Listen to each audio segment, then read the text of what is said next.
Hi, and welcome back to Pittman's Pumpkin Patch, Pittman's Garden Patch. It is September the 6th, 2015. Uh, as many of you guys know who are subscribers to my channel, I am an elementary school teacher here in the state of Virginia. And it's only, let's see, tomorrow's Labor Day, so on Tuesday, the 8th, is the first day of school, so it'll be my first day back with brand new set of students. All the teachers here in my city have been in the school for the past week or so, getting the rooms ready, having open house and all that kind of stuff. So it's been very busy, and it's about to get even more busy when school starts here. So say a prayer for me, will you? Uh, I'm not kidding. Anywho, geez, I now kind of lost my mind about what I was going to be talking about. One other little quick thing. Wednesday, September 9th, is my birthday. I'll be turning the big 4-4, 44 years old, and so if y'all want to send well wishes, they would be greatly received. Okay, let's get down to some serious business, okay? All right, so here we go. Let's start off with the garden tour and what's going on, transitioning between summer and fall and all that good stuff. Here is my Ashataba plant and my second Ashataba plant right there. Okay, and these have really started finally, taking off and getting, some really good healthy leaves and really putting on a lot of growth. I had to respray it just recently, last day or so with some BT, because I was noticing some damage, to the leaves, little bit of the leaves and everything. And the last time I did that, I found some caterpillars out here munching on it. So I sprayed that, and that should be fine. But these are doing really well. You can see the new set of leaves as a different color green as the ones that are more established. So it keeps on putting on new stuff. Okay, so they're doing really well. So that was a positive. Not so good on the negative are the watermelons. Yeah, it didn't quite turn out very well.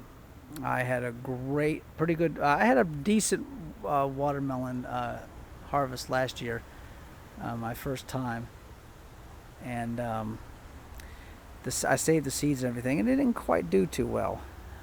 So we'll see what happens next time. And there's a tomato plant right there, and I see one of the orange tomatoes back there. It looks like it's ready to come off. The what is that? Amana orange variety. You can see my pumpkin hammock that I'm using for a watermelon hammock. So there's a little watermelon in there. These were supposed to be big watermelons, but they never really got to what they needed to be. Okay, so this has been not so good, and this used to be full of green vegetation. They all just died back, and so it probably had some kind of disease or something that just decimated it. So that's okay, because now it'll give me a chance to put some of my cabbages in here in the next couple weeks or so when I get this all cleared out and revitalized and whatnot.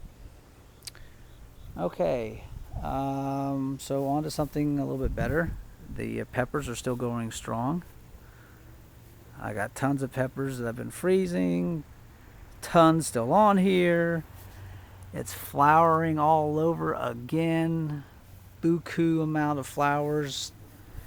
I have had a lot of problems this year with bugs eating holes in my peppers. So in the last couple of days I sprayed with some BT and whatnot and spinosad. So hopefully that, and I might have to come out and do a second application here pretty soon. But here I am just practicing, showing you how you fertilize. Just rotate your thumb inside there, to another one and do the same. Usually I like to use the same finger or thumb because you're taking pollen from one and moving it around to another. Even though peppers are self-pollinating, I kind of like doing this because it gives me a little bit of a higher percentage, I think, of getting peppers. But yeah, I have tons of them on here. Let's see. So that was pretty good. Blackberries are just putting on growth for next year. Some doing so well, some not. I've had a lot of bug issues with it this year. Recently on this plant, I came across something brand new, and I did a little research and found out what it was. So I need to add a little bit more soil to these pots and everything to raise the level. And what I found when I was putting my hand through the top of the soil, I found these big old bumps on this one blackberry plant here. Two big, huge lumps on there, and they were attached to the root system. And I ripped them off, and they really looked kind of funky. Kind of looked like a little bit of a part brain, part wart, part just I don't know, craziness. Cauliflower. That was one of them that it looked like a little like cauliflower. And I later found out that these were gulls, and they are not good. So it's some kind of infection or something. So I don't know if this plant is going to show signs. Maybe I caught it in time. I don't know. It still seems to be putting on growth, so we'll see how it goes.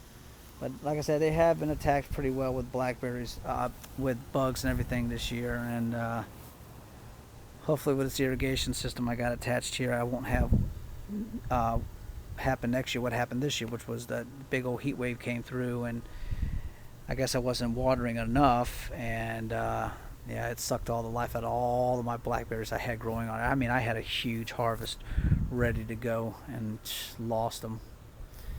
So a lesson learned. Hopefully that won't happen next year, because we could not determine whether it was a disease. We kind of figured it was not a disease. It just just didn't seem to match the MO, because it affected every single plant, and it was within like 2 to 3 days. First everything was healthy and great, and then 2 or 3 days later, bam, all shriveled up, fruit gone on all of them. And these are all different varieties, so I don't think a disease would have spread that fast and caused that mass of loss in such a short time. But a heat wave will definitely do it. Blueberries are in remission. They're just, they've already put on their growth, and these will keep their foliage actually for quite some time, even through late fall, winter. They'll keep their foliage. So they say that this variety here, these two blueberries here, which is oh my gosh, I can't even remember. My brain is so fried. Sweethearts. Yeah, sweethearts. These are supposedly give you a little bit of a fall, small fall harvest. We'll see. You can see that new growth growing right up there. Right there. Some new growth shooting up. So that's, doing what it needs to do. Let me show you one of my pumpkin plants.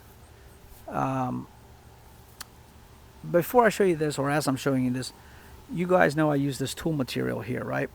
Okay, so this tool material I use to keep out squash bugs, squash vine borers, and cucumber beetles, which love to attack pumpkin, squash, zucchini, all that kind of good stuff.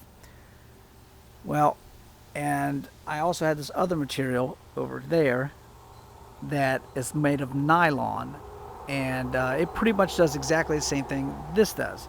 But you can see it's easier to see through this and not as easy. However, I'm going to go with that, and I can't remember what it's called, but I ordered it off of eBay, and I'm sure it's still on my account what I ordered. Some kind of fabric material, and it really works good. It does a really good job of holding up. It's not nearly as thin and fragile and easily torn, because each pumpkin plant that has this tool material on it, I'm still having to deal with squash bugs on the inside, because they're finding a way through, because the material is so easily torn that wind does it, or the vines themselves push against it and push a hole through, and then the squash bugs go in. So I won't be using tool material to cover any more pumpkins anymore. It's just not strong enough to handle the rigors. Now, covering up strawberry plants, keeping rabbits off of them, tool material works great. Putting them over cabbage and things like that to protect them from moths laying their eggs on there, cabbage loopers and stuff, works good. Not so good for pumpkins. Okay, and I wouldn't use it for squash and zucchini either. So But let me show you. This is my one of my Big Macs. It was supposed to be a Mr. Wrinkles, but turns out I put it in the wrong plant. I thought I had a Mr. Wrinkles to go in here, but I accidentally put in a Big Macs. So let me show you. Here is the pumpkin, one of the Big Macs. I'm also mixed in here in the peppers. So you can see my hand right here, and it just kind of goes all around and everything, and it's just laying on its side. And one thing I will tell you about these anything in the Maxima family of pumpkins, which has a more of a corky stem, and also they start out growing yellow and then they turn orange when they're ripe. That's what the Maxima family does. Peppo family, as you all know, starts off growing green, has a woody handle, and then ripens to orange color. Okay, so my tip is like sometimes when you're growing a pumpkin, when they start to grow, after they're pollinated start to grow, they usually are laying on their sides, and that means you'll probably end up with a flat bottom on the side that's contacting the soil. Well, to prevent that, so you can get a more perfectly round shaped pumpkin, you try to very carefully lift the vine up while supporting the pumpkin and start kind of positioning the pumpkin so that it's sitting sitting on its actual bottom, stem up, and the other end is down on the soil, so it's sitting up, okay, instead of laying on its side. But you've got to be very careful, because you'll snap that stem and there goes your pumpkin. It's done. Okay, so one of my tips is if you're growing a Maxima family, probably best not to really try to set them up right, set them up like that. Best just probably let them grow the way they're going to grow. And the reason I say that, because I was moving, I'll show you one of the other pumpkins. It's another Big Macs. I was moving, trying to position it, and I took about 3/4 of the stem, got snapped on it, and I was just so upset.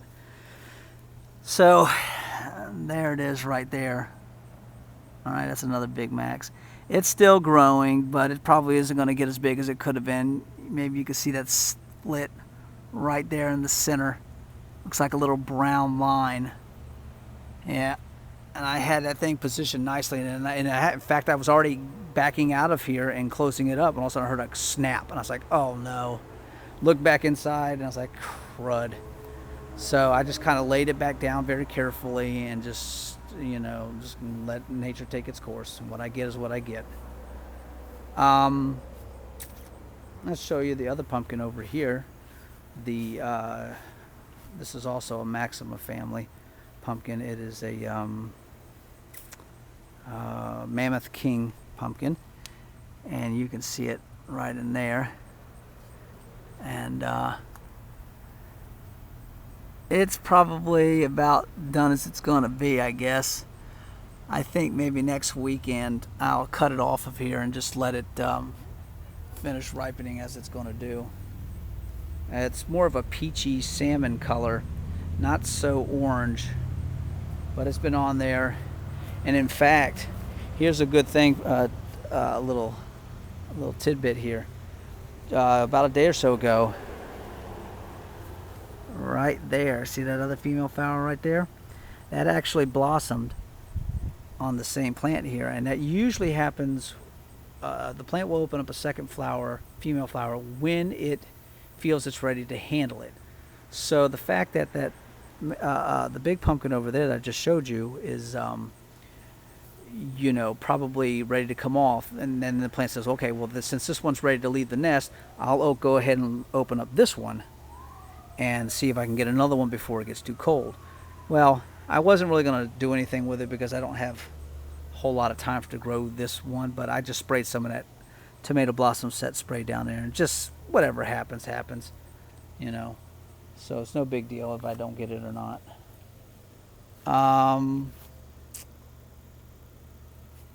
Oh, my apple trees, haven't talked really any about them. Apple trees, they're just doing their thing.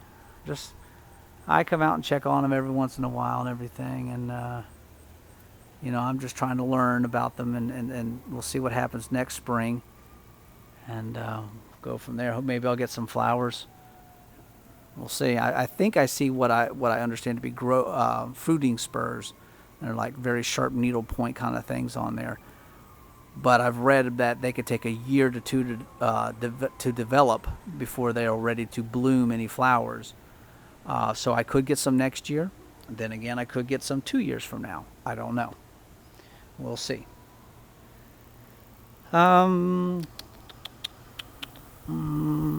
Let's see. Well, I'm going to save the best for last. One of my pumpkins. Here is an Egyptian spinach plant and another Egyptian spinach plant. Started these from seed, and they're doing pretty good. I got another one up out in the front driveway that I just haven't had room to put it anywhere yet. But these will go into the garage under my grow light come fall and winter. And that way they'll provide me with some very highly nutritious spinach. And let me tell you something about this Egyptian spinach. Again, one of the most nutrient leafy greens you can eat. And let me tell you, the taste is like a very mild lettuce. I eat it raw right off of the plant, and it tastes very good to me. Like I said, it tastes like a mild lettuce. So, and like I said, highly nutritious. You can see that this plant seems to be doing better than this one. This seems to be a little bit of a runt. I don't know, maybe I'll take him out and put him one of my other ones up front, because he seems to be doing even better than that one. Transitioning some a little bit over to the fall garden, just a little bit. Still got tomatoes growing in there down that way, but I have over on the far row there 1, 2, 3, 4 lettuce plants. That's the black seeded Simpson lettuce variety. And you see that one there, it seems more bushy. That's because there's like several plants actually together. It's not just one. That one was like a whole pot full of them. I just said, I'm just going to put them in the ground. What I get is what I get. I'm not going to separate them. They were so densely packed. It'd be too much of a pain. And then it would be hard to decide, well, which one's the best plant. So I just shoved the whole thing in there. Now the other 3 over there are like 2 plants combined, because they were both pretty good. So I'm like, I'll just put them in there.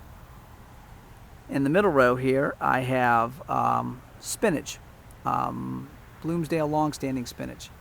So now those are just 1 plant each. 1, 2, 3, and then a baby one right in there. So he was a late bloomer. And in this near row, 1, 2, and 3, I have red Russian kale. And I selected the best ones, and just, I think I'm going to give my dad and my brother ones that I have up in the front. And so we should be pretty good to go here. All right, so 3 is more than I need. In between the lettuce and the spinach, I'll be good the family will be good. We'll have some good, healthy leafy greens to eat. Okay, so over here to my last pumpkin here, and this is the Howden pumpkin, and it is growing, for me, the biggest Howden I've ever grown. I think it was last year or the year before, I think it was last year, I was able to get some Howden pumpkins successfully grown. And so this year I got one growing, and it's the biggest one I've ever had for the Howden variety, maybe even all of my Peppos. So I'm pretty excited about it, and everything's doing pretty good in here. Now I will say this, it's got a scar on it. Maybe I ought to call it Scarface. You can probably see it right there, that little white line going from left to right, but it's in the center. That happened, oh my God, I'm so mad at myself. That was one of my fingernails, fingernails. I was in there, I was just kind of feeling it, and as my hand was getting closer to it, my thumbnail or fingernail scraped across it while it was a baby. So the skin is very tender, very soft. my thumbnail went right into it and scraped right across the side. I was like, oh my God, and all the juices started coming out of the pumpkin. But it heals itself up. It's just that I was so mad because it marked the pumpkin. And I was able to set this pumpkin up on it pretty much almost straight up. And yeah, it's doing really well. Let me see if I can pull this up a little bit and we go inside. Pardon the little bit of moving around. Ugh. And then you have the noise. Sorry about that, guys. All right. So, as you can see, pretty big size. I have to back it up a little bit, maybe get it more into. So there we go. I mean, really, really nice. That is a good size pumpkin. Stem up here is almost kinked back at a 90-degree angle. You know, it's, instead of being kind of gently curved like that or curled, it's almost like that because I straightened this thing up.